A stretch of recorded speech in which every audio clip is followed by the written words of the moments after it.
अस्सलाम वालेकुम, क्या नाम है आपका? वालेकुम अस्सलाम। आयशा। हम्म, आयशा तशरीफ़ रखिए, कैसी हैं आप? मैं ठीक हूँ। अच्छा, तो कोई जल्दी नहीं है आपको, आप कंफर्टेबल हो जाएं पहले। पानी लेंगी आप? नहीं थैंक यू, मैं ठीक हूँ। ठीक है आयशा। तो सबसे पहले मैं आपका शुक्रिया कहना चाहती हूँ कि आप यहाँ आईं। मुझे पता है कि किसी भी नए इंसान से, ख़ासकर एक थेरेपिस्ट से अपनी बातें शेयर करना इतना ईज़ी नहीं होता किसी के लिए भी। तो कैसा लगा आपको यहाँ आने में? ऑनेस्टली बहुत मुश्किल था। मैंने 2-3 दफ़ा अपॉइंटमेंट कैंसिल भी की थी। अच्छा, तो कोई उसका कोई ख़ास वजह? पता नहीं, बस डर लगता है कि पता नहीं आप क्या सोचेंगी मेरे बारे में। ये फिर मैं सही से बात भी नहीं कर पाऊँगी और टाइम वेस्ट हो जाएगा। ठीक है, मैं अप्रिशिएट करती हूँ कि आपने ये बात इतनी ऑनेस्टली बता दी, क्योंकि ये एग्जैक्टली वो चीज़ है जिसके बारे में हम आज बात करेंगे। पहले मैं आपको थोड़ा सा बताती हूँ कि आज हम क्या करेंगे, फिर अगर कोई आपका सवाल हुआ तो आप पूछ सकती हैं, ठीक है? जी ठीक है। अच्छा आयशा, तो ये हमारा पहला सेशन है। आज का मकसद सिर्फ इतना है कि मैं आपको थोड़ा जान सकूं आपकी ज़िंदगी के बारे में, आपके कंसर्न्स, और जो चीज़ आपको यहाँ लेकर आई है। हम कोई फ़िक्स नहीं करेंगे किसी भी चीज़ को, आज बस समझने की कोशिश करेंगे। और जो भी आप शेयर करेंगी वो हम दोनों के बीच में रहेगा। जो भी इस रूम में हम बातें करेंगे वो यही रहेगा, सिवाय उस सिचुएशन के जहाँ मुझे लगा कि आप या कोई और ख़तरे में है, ठीक है? जी समझ गई। अच्छा ठीक है, ग्रेट। तो मुझे बताएं, क्या लाया आपको यहाँ? कौन सी चीज़ थी जिसने आपको सोचने पर मजबूर किया कि मुझे कोई हेल्प चाहिए? हुँ, अ, मुझे पता नहीं कहाँ से स्टार्ट करूँ। जहाँ से आपको कंफर्टेबल लगे वहाँ से, कोई सही या गलत स्टार्टिंग पॉइंट नहीं होता। आपको जो चीज़ इजीली कंफर्टेबल आप शेयर कर सकती हैं, वहाँ से स्टार्ट करें। ओके, बेसिकली मैं ऑफ़िस में काम करती हूँ मार्केटिंग में, और पिछले कुछ महीनों से मुझे प्रमोशन का ऑफ़र और पिछले ना कुछ महीनों से मुझे प्रमोशन के ऑफ़र मिले हैं टीम लीड बनने के, लेकिन मैं मना कर देती हूँ। अच्छा ठीक है, आप मना कर देती हैं, और मना करने की वजह? ये सुनने में बेवकूफ़ी लगेगी। अच्छा, यहाँ कोई बात बेवकूफ़ी नहीं होती आयशा। हर फीलिंग की कोई ना कोई वजह होती है। जो भी आप महसूस करती हैं उसके पीछे कोई ना कोई रीज़न होगी। चाहे वो पहली नज़र में आपको बेवकूफ़ी लगे या लॉजिकल ना लगे, तो आप इजीली शेयर कर सकती हैं। ठीक है, असल में मुझे लगता है कि अगर मैं लीडर बनूँगी तो सब मेरी हर बात जज करेंगे। मीटिंग्स में बोलना पड़ेगा, डिसीजन लेना पड़ेगा। लोग मुझसे डिसएग्री करेंगे और मैं ये हैंडल नहीं कर पाऊँगी। ठीक है। तो जब आप सोचती हैं कि लोग मेरी हर बात जज करेंगे, तो उस वक्त आपको क्या फ़ील होता है आपकी बॉडी में? चेस्ट टाइट हो जाती है, हम्म हाथ थोड़े कांपने लगते हैं और दिमाग में बस एक ही चीज़ चलती रहती है कि सब मुझे अजीब समझेंगे। अच्छा, ये सिर्फ इस तरह की फीलिंग्स आपको सिर्फ ऑफिस तक महदूद हैं आपके लिए, या और भी जगह आपको ऐसा फील होता है? उम, हर जगह, फैमिली फंक्शन में भी मैं अक्सर बहाना बना देती हूँ, नहीं जाती। दोस्तों में भी मेरे सिर्फ 2-3 दोस्त ही हैं, वो भी स्कूल से हैं। नए लोग से मैं बहुत मुश्किल से मिलती हूँ। ठीक है, ठीक है, ये चीज़ें आपके लिए थोड़ी डिफ़िकल्ट हैं, मैं अंडरस्टैंड करती हूँ। तो मुझे ये बताएं, क्या आप कोई रीसेंट एग्ज़ाम्पल दे सकती हैं, या कोई अभी ऐसी कोई एग्ज़ाम्पल हो जब आपने ऐसा महसूस किया हो? रिसेंटली जैसे पिछले हफ्ते मेरी कज़न की एंगेजमेंट थी। पूरा 2 दिन पहले मैं ये सोचती रही कि मैं पहनूँगी क्या, मैं क्या बात करूँगी, मैं क्या किसी से पूछूँगी क्या।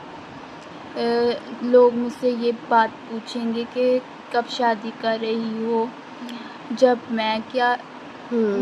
में क्या चल रहा है। तो मैं क्या बोलूँगी। हुँ। और फिर मैं फंक्शंस में गई भी तो कॉर्नर में ही खड़ी हुँ। रही। किसी किसी से ज़्यादा बात नहीं की, घर आकर भी देर तक सोचती रही। शायद लोगों ने नोटिस किया होगा मेरे बारे हुँ। में कि मैं कितना वियर्ड बिहेव कर रही हूँ। अच्छा, ठीक है। तो फ़ंक्शन से पहले भी एंग्ज़ायटी और फ़ंक्शन के बाद भी आपके दिमाग में ये सब चलता रहता है, आपके ज़हन में चलता रहता है कि मैंने वहाँ क्या किया? कि शायद किसी ने कुछ नेगेटिव सोचा हो आपके बारे में? एग्ज़ैक्टली, आपने बिल्कुल सही कहा। ठीक है। अच्छा, तो ये पैटर्न है कि इस तरह ये पैटर्न आपका शो कर रहा है कि आप पहले बहुत ज़्यादा परेशान होती हैं चीज़ों को लेकर, फिर आपको उसको अवॉइड करना स्टार्ट कर देती हैं या उनमें बहुत कम इन्वॉल्व होती हैं और बाद में आप ओवरथिंकिंग स्टार्ट कर देती हैं, ऐसा ही है? जी। अब मुझे ये बताएँ, ये सब कितने अरसे से चल रहा है? शायद टीनेजर टाइम से ही, लेकिन पहले इतना नोट नहीं कभी किया था, हुँ। क्योंकि स्कूल की रूटीन फिक्स थी, ज़्यादा नई चीज़ें नहीं थी। हुँ। लेकिन जब से जॉब स्टार्ट हुई है, जॉब में लाइफ बहुत सारी नई सिचुएशंस रही हैं। हुँ। मैं फ़ील करती हूँ कि मैं स्टक हो गई हूँ। अच्छा, तो मैं समझ सकती हूँ आपकी सिचुएशन। अब मुझे ये बताएँ, थोड़ा बैकग्राउंड की हम बात कर लेते हैं ताकि मुझे आपकी पूरी पिक्चर मिल सके, थोड़ा हम डिटेल में चीज़ों को देख सकें। आपके फैमिली सेटअप के बारे में बताएँ, कितने लोग हैं आपके घर में? अम्मी हैं, अब्बू हैं और एक छोटी भाई है, हुँ। छोटा भाई है। वो यूनिवर्सिटी में है और मैं सबसे बड़ी हूँ। अच्छा, ठीक है, आप सबसे बड़ी हैं। तो बचपन में आप कैसी थीं? बाहर जाने वाली आपकी नेचर थी या थोड़ी रिज़र्व सी थीं? हमेशा रिज़र्व्ड ही रही हूँ। हुँ। अम्मी कहती थी कि मैं बहुत शर्मीली थी, स्कूल में भी ज़्यादा नहीं बोलती थी, सिर्फ़ काम से ही काम रखती थी। अच्छा, ठीक है। तो क्या कभी कोई किसी इंसिडेंट याद है आपको, कोई ऐसा वाक़या याद हो जहाँ आपको बहुत क्रिटिसाइज़ किया गया हो या आपको शर्मिंदगी का सामना करना पड़ा हो, जो आज भी आपके ज़हन में हो? एक बार क्लास 6 में टीचर ने मुझे ब्लैक बोर्ड पे आंसर ना लिखने के लिए बुलाया था हुँ। और मैंने गलत लिख दिया था, तो सारी क्लास मुझ पे हँसी। उस दिन के बाद मेरी हिम्मत नहीं हुई कि मैं हुँ। हाथ उठाऊँ हुँ। और क्लास में चाहे आंसर पता हो ना पता हो, मैंने कभी इस चीज़ की हिम्मत नहीं की। ठीक है। आयशा, ये बहुत इम्पोर्टेंट चीज़ है जो आपने मुझसे शेयर की कि एक जो वाक़या था वो कभी-कभी हमारे ज़हन में ना इतनी इतनी गहरी तरह छाप छोड़ जाता है या इतना गहरा एक नक्श छोड़ जाता है कि हमारे जो सोचने का स्टाइल है ना, वो बाकी पूरी ज़िंदगी को भी शेप कर देता है। तो ये चीज़ें मुश्किल होती हैं। अच्छा, मुझे ये बताएँ आप, क्या आपको लगता है कि वो जो वाक़या था आज भी कहीं न कहीं आपकी ज़िंदगी पे असर पड़ रहा है उसकी वजह से? शायद हाँ, हो सकता है। हुँ, ठीक है। एक और सवाल, क्या आपके वालिद या वालिदा मतलब कैसे थे जब आप कोई गलती करती थीं या कोई कुछ नया ट्राई करती थीं, तो उनका क्या रिएक्शन आता था? अब वो बहुत स्ट्रिक्ट थे, हुँ। घर में कोई ग्रेड्स पे बहुत फ़ोकस होता था। अगर हुँ। कम नंबर्स आ जाते थे तो बहुत डाँट पड़ती थी, लोगों के सामने शर्मिंदा किया जाता था। हुँ। इसी बातें हुँ। होती थी कि अम्मी थोड़ी सॉफ्ट हैं, हुँ। लेकिन वो भी अक्सर कहती भी हैं, लोग क्या कहेंगे, बचपन से ही ये सेंटेंस सुनते आ रही हूँ। तो अच्छा, ठीक है। लोग क्या कहेंगे? ये एक बहुत कॉमन लेकिन हमारी सोसाइटी का थोड़ा पावरफुल सा मैसेज है जो हमारे कल्चर में बहुत गहरा एक सबकी ज़िंदगियों पे असर रखता है कि लोग क्या कहेंगे। आपको लगता है कि किस तरह की तरबियत ने इस फीलिंग को मतलब मजबूत किया होगा? क्या हमेशा आप दूसरों की नज़र से खुद को देखती हैं? हाँ, बिल्कुल, मैं हमेशा सोचती रही होती हूँ कि लोग मेरे बारे में क्या सोचेंगे। हुँ। चलिए, अब मैं आपको एक चीज़ समझाती हूँ जो हमारी थेरेपी का बेस बनेगी। इसका नाम है कॉग्निटिव बिहेवियर मॉडल। मतलब हम हुँ, साइकोलॉजी में CBT उसको कहते हैं, मतलब कि हमारे जो ख़यालात हैं, हमारे एहसासात हैं और जो बिहेवियर्स उसके बदले में जो हम रद्द-ए-अमल करते हैं, वो सब आपस में जुड़े होते हैं। देखिए, जैसे आपने बताया कि जब आप सोचती हैं लोग मुझे जज करेंगे, तो ये एक आपका ख़याल है, ठीक है? फिर ओके। उसके बाद जो आपकी फीलिंग्स हैं, जैसे आपको आप कह रही थी कि मुझे चेस्ट टाइटनेस सी फील जी होती है, जी। ऐसे एंजाइटी सी, परेशानी सी, ओवरथिंकिंग, ये आपकी फीलिंग्स हैं। फिर वो इमोशन और फिज़िकल रिस्पॉन्स शो होते हैं।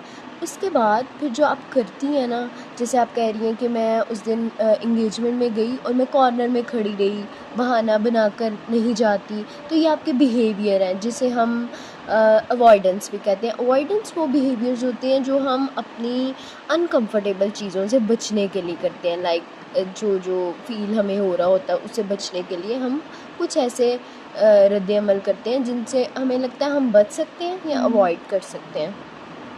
ओके। ये तीनों चीज़ें थॉट, फीलिंग, बिहेवियर एक साइकिल में चलती हैं और एक दूसरे को मजबूत करती हैं। जितना ज़्यादा आप अवॉइड करती हैं, उतना ज़्यादा ये जो आपका बिलीव है ना, वो मजबूत होता है कि मैं हैंडल नहीं कर सकती, और फिर अगली बार वो ख़याल और भी आपके लिए स्ट्रॉन्ग बनकर आता है।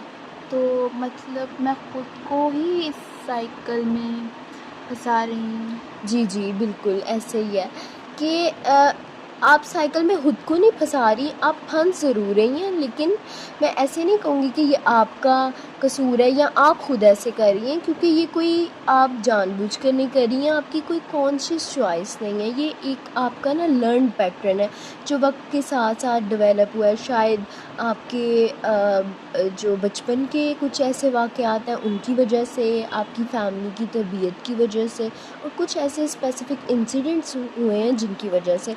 लेकिन हाँ, ये सच है कि अवॉइडेंस जो आप करती हैं ना, जो बिहेवियर्स आप इन चीज़ों से बचने के लिए करती हैं, वो शॉर्ट टर्म में तो आपकी एंग्ज़ायटी को कम कर देते हैं। इसीलिए हमारा दिमाग इसे सेफ़ ऑप्शन समझता है, लेकिन जब हम लॉन्ग टर्म में इस चीज़ को देखते हैं ना, तो ये प्रॉब्लम हमारे लिए बहुत ज़्यादा बढ़ जाती है और चीज़ों को मजबूत कर देती है। तो इसका मतलब है मुझे वो चीज़ें करनी पड़ेंगी जिनसे मैं डरती हूँ। बिल्कुल, इवेंचुअली ऐसा ही होता है, लेकिन हम एकदम नहीं करेंगे और ये आप अकेले नहीं करेंगी। हम स्टेप बाय स्टेप चीज़ें लेकर चलेंगे और मैं आपके साथ होंगी हर स्टेप में।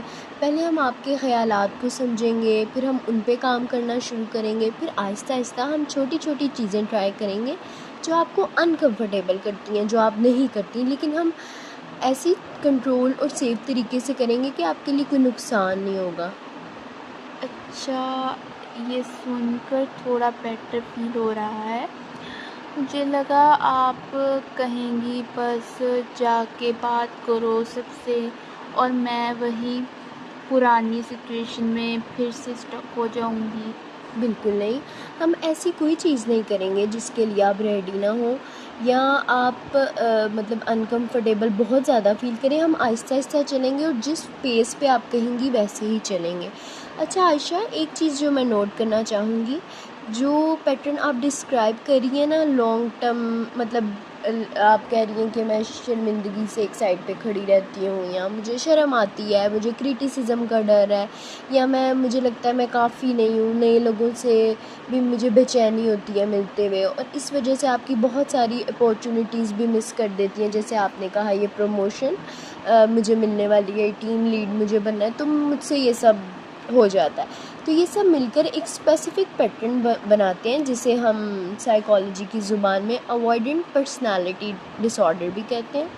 इसका मतलब ये नहीं है कि आप में कुछ खराबी है, इसका मतलब ये है कि अपने आप को इमोशनली प्रोटेक्ट करने का एक तरीका हम डेवलप कर लेते हैं, जो आपकी ग्रोथ में भी रुकावट बनता है और आपको आगे बढ़ने में फिर मुश्किल होती है। पर्सनैलिटी पर पैटर्न, मतलब ये परमानेंट है, ये कभी ठीक नहीं होगा। नहीं, मैं समझ सकती हूँ कि ये लफ्ज़ सुनकर आपको थोड़ी-सी परेशानी हुई होगी, लेकिन मैं क्लियर कर दूँ कि पर्सनैलिटी पैटर्न्स भी चेंज हो सकते हैं, ख़ासकर जब हम उन्हें समझ लें और उन पे कॉन्शियसली काम करना स्टार्ट कर दें ना, तो हम इनको चेंज कर सकते हैं। ये कोई फ़िक्स लेबल नहीं होता जो आपको डिफ़ाइन करता है, कि ये सिर्फ़ एक फ्रेमवर्क है, जो हम समझने में मदद देता है कि हम कहाँ से स्टार्ट करें। तो बहुत से लोग इस तरह के पैटर्न्स के साथ गुजरते हैं, फिर CBT जो है वो इसमें बहुत रोल प्ले करती है, जिसकी वजह से उन पैटर्न्स में इम्प्रूवमेंट आती है। ओके, ठीक है। वैसे भी शायद इसलिए मैं यहाँ आई हूँ क्योंकि अब ये सिर्फ शाय होना नहीं लगता मुझे, ये मेरी पूरी ज़िंदगी को इफ़ेक्ट कर रहा है, और जॉब, रिलेशनशिप, सब कुछ। ठीक है, ये अवेयरनेस भी बहुत बड़ी चीज़ है कि आप खुद विलिंग हुई यहाँ आने के लिए। आयशा, बहुत से लोग सालों तक इस पैटर्न के साथ ही ज़िंदगी गुजारते रहते हैं बगैर समझे कि ये हो क्या रहा है आपके साथ। हालांकि ये हमारी पर्सनालिटी के कुछ पैटर्न्स होते हैं जिन पे हमें काम करना चाहिए, और आपने ख़ुद को पहचाना कि मुझ में कुछ चेंज करने की ज़रूरत है, तो ये आपकी स्ट्रेंथ है, आपकी वीकनेस नहीं। Thank you. चलें, एक और चीज़ मैं पूछना चाहूँगी आपसे, क्या कभी आपको ऐसा लगा है कि ये जो एंजाइटी है या आप जो इस तरह के बिहेवियर्स अवॉइडेंस वाले करती हैं इतनी ज़्यादा हो गई हैं कि आपने किसी चीज़ से खुद को हार्म पहुँचाने का सोचा हो या ज़िंदगी जीने का आपका दिल ना किया हो?